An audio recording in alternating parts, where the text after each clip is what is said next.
జూబ్లీహిల్స్ అంటే నిజంగా అన్నట్లు చాలా కలలు కన్నాం.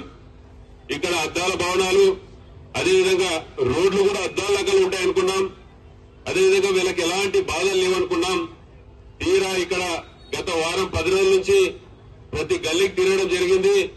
ఎంత అధ్వానంగా ఉన్నాయంటే ఒక్కసారి ఆలోచన చేయండి. పైన హైటెన్షన్ వైర్లు ఉన్నాయి. ఇవి నిజంగా కనుక జరిగితే అవి అర్ధ ఫీట్ దూరం ఉంటే కూడా మనల్ని లాక్కుంటాయి. అవి కూడా తొలగించే పరిస్థితి గత బీఆర్ఎస్ గాని ఇప్పుడున్నటువంటి కాంగ్రెస్ గాని లేదు.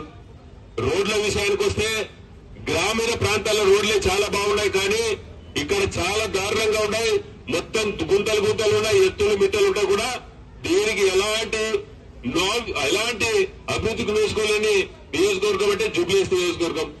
అదేవిధంగా డ్రైనేజ్ వ్యవస్థ, ఈ డ్రైనేజ్ వ్యవస్థ కేవలం 5 నిమిషాలు మన వర్షం పడితే డ్రైనేజ్ వాటర్ మొత్తం రోడ్ల మీదకి వచ్చినాయి. వీటితో పాటు లేబర్ కాలనీ మన ప్రాంతంలో ఉంది. లేబర్ కాలనీ కూడా గతంలో బీఆర్ఎస్ గాని ఇప్పుడున్నటువంటి కాంగ్రెస్ గాని డబుల్ బెడ్రూమ్ ఇల్లు గాని సింగిల్ బెడ్రూమ్ ఇల్లు ఇచ్చే పరిస్థితి లేదు. అంటే వాస్తవంగా చెప్పాలంటే జూబ్లీహిల్స్ చాలా స్లమ్ ఏరియాలు ఉన్నాయి. ఇక్కడ ఉన్నటువంటి పరిస్థితి చాలా దారుణంగా ఉన్నాయి. గతంలో ఉన్నటువంటి ఎమ్మెల్యే 12 సంవత్సరాలు పరిపాలించినారు.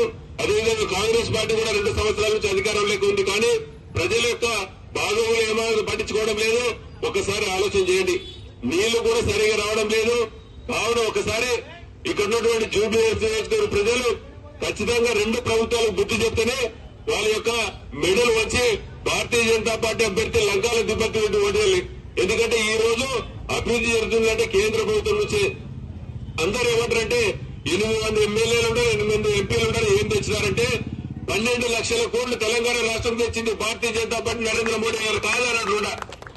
అదేవిధంగా మనందరికీ 5 కేజీల బియ్యం వివరిస్తున్నట్టు నరేంద్ర మోడీ గారు. ఉచితంగా మీ అందరికి వస్తున్నాయో లేదో ఒకసారి ఆ మహిళలు చెప్పండి. అదేవిధంగా దీంతో పాటు టాయిలెట్లు వివరించింది నరేంద్ర మోడీ గారు, సీసీ రోడ్లు నరేంద్ర మోడీ గారు, లైట్లు నరేంద్ర మోడీ గారు. ఈ రోజు దేశ భద్రత గురించి ఆలోచించిన నరేంద్ర మోడీ గారు.